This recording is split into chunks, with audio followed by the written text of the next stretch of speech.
Hello guys, welcome to your own channel Devbhoomi career affair. आशा करता हूँ कि आप सभी लोग अच्छे होंगे, स्वस्थ होंगे।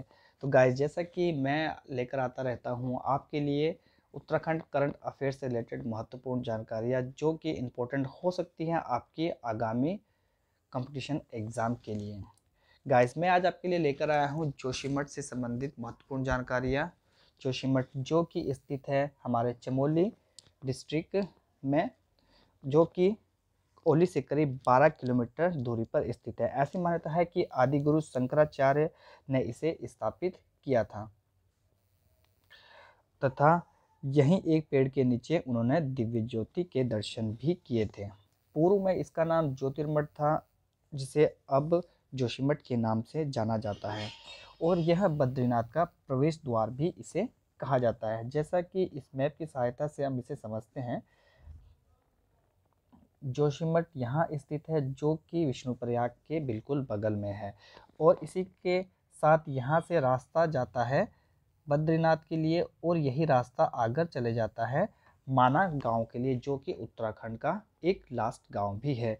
इसके साथ ही जोशीमठ एक विश्राम गृह के तौर पर भी काम करता है। बाहर से आने वाले यात्रियों को जोशीमठ रुकने के बाद ही वह आगे हेमकुंड साहिब तथा फूलों की घाटी के लिए भी यहाँ से प्रस्थान किया जाता है। इसके साथ साथ यहाँ पर और भी महत्वपूर्ण आस्था के केंद्र भी यहाँ पर है, जैसा कि आप इस मैप की सहायता से जिसे हम समझ सकते हैं। जैसा कि विष्णु प्रयाग के साथ साथ ओली, तपोवन, होमकुंड, कर्णप्रयाग, नंदप्रयाग, गोपेश्वर, अनसुईया मंदिर, रुद्रनाथ मंदिर, फूलों की घाटी, हेमकुंड साहिब, माना, बद्रीनाथ जैसे महत्वपूर्ण आस्थाओं के केंद्र भी यहाँ पर है। परंतु क्या ऐसी वो घटनाएं हैं जिसके कारण यह हाल ही में चर्चा का विषय बना हुआ है?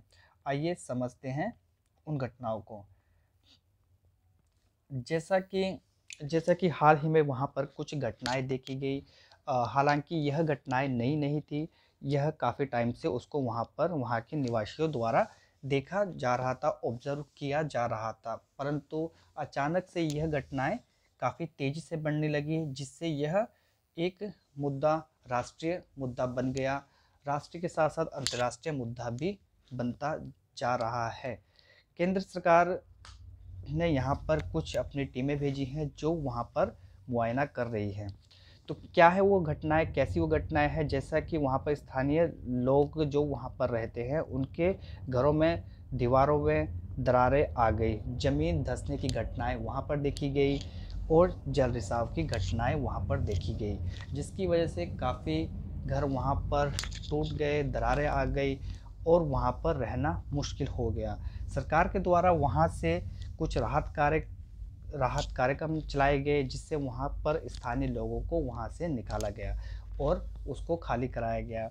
जैसा कि हाल ही में कुछ समय से एक प्रमुख आस्था केंद्र होने के साथ साथ बाहर से आने वाले यात्रियों की वजह से कि वहाँ पर संख्या बढ़ती है, उस हिसाब से वहाँ पर विकास कार्य भी किए जा रहे हैं।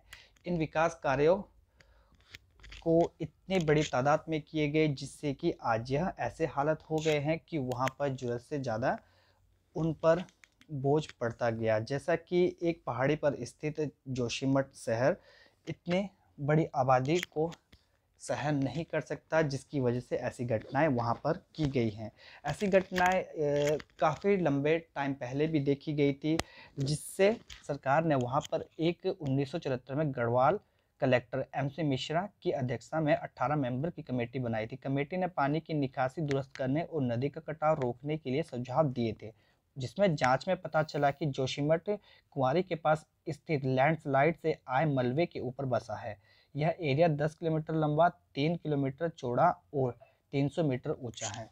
तो जैसा कि MC मिश्रा की कमेटी ने बताया, यह जो स्थान है, यह जो एरिया है, लैंडस्लाइड से आए मलबे के ऊपर बसा हुआ एक शहर है, जिस पर ज़रूरत से ज़्यादा दबाव देना ठीक नहीं है। कमेटी ने अपने कुछ पॉइंट यहाँ पर रखे थे जो सच साबित हो रहे हैं। जोशीमठ पुराने लैंडस्लाइड जोन पर बसा है, जिसके नीचे चट्टानें नहीं बल्कि रेत और पत्थर है। जैसा कि उनकी आयोग की रिपोर्ट में ऐसा कहा गया है कि वह एक चट्टानों के ऊपर बसा है, चट्टानों के ऊपर नहीं, वह रेत और पत्थर के ऊपर बसा हुआ है। यह जगह शहर बसाने के लिहाज से नहीं है। ब्लास्टिंग और ट्रैफिक से परेशानी और बढ़ेगी। अलकनंदा और धौलीगंगा के बहाव से नदी और पहाड़ के किनारों पर लैंडस्लाइड होती रहती है।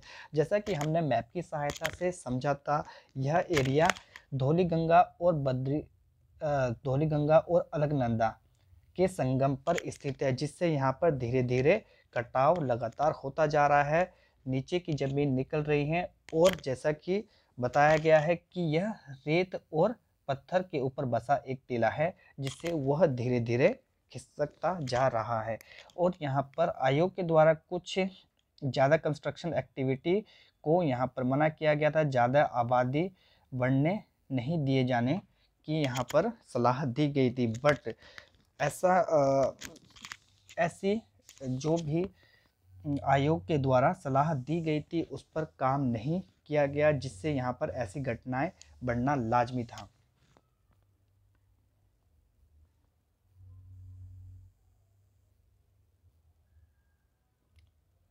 तो आइए समझते हैं जोशीमठ समस्याओं का क्या कारण है। दीवारों और इमारतों पर दरार पड़ने से पहली बार 2021 में कुछ ऐसी घटनाएं दर्ज की गई, जबकि उत्तराखंड के चमोली जिले में भूस्खलन और बाढ़ की घटनाएं निरंतर देखी जा रही थी।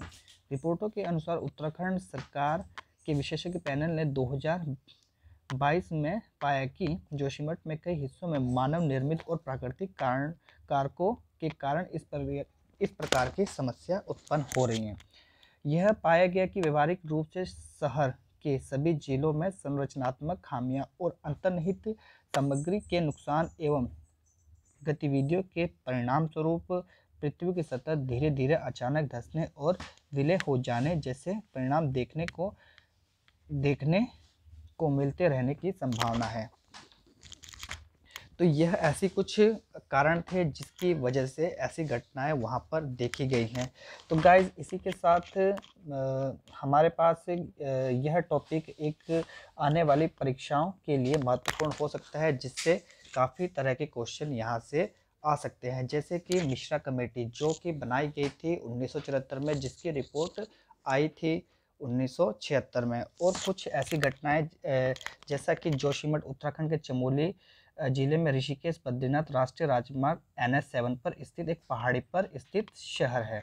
यह भी एक इम्पोर्टेंट क्वेश्चन हो सकता है। और राज्य के अन्य महत्वपूर्ण धार्मिक और पर्यटन स्थल के अलावा यह बद्रीनाथ, ओले, फूलों की घाटी एवं हेमकुंड साहिब की यात्रा करने वाले पर्यटकों के लिए रात्रि विश्राम स्थल के रूप में भी यह जाना जाता है। तो गाइज इस तरह की महत्वपूर्ण घटनाओं के लिए please subscribe my channel Devbhoomi career affair. जल्दी ही मैं आपके लिए लेकर आऊँगा इससे रिलेटेड अन्य कुछ महत्वपूर्ण जानकारियाँ जो कि हो सकती है आगामी परीक्षाओं के पर्पज़ से महत्वपूर्ण। तो बाय बाय, जय भारत, जय उत्तराखंड।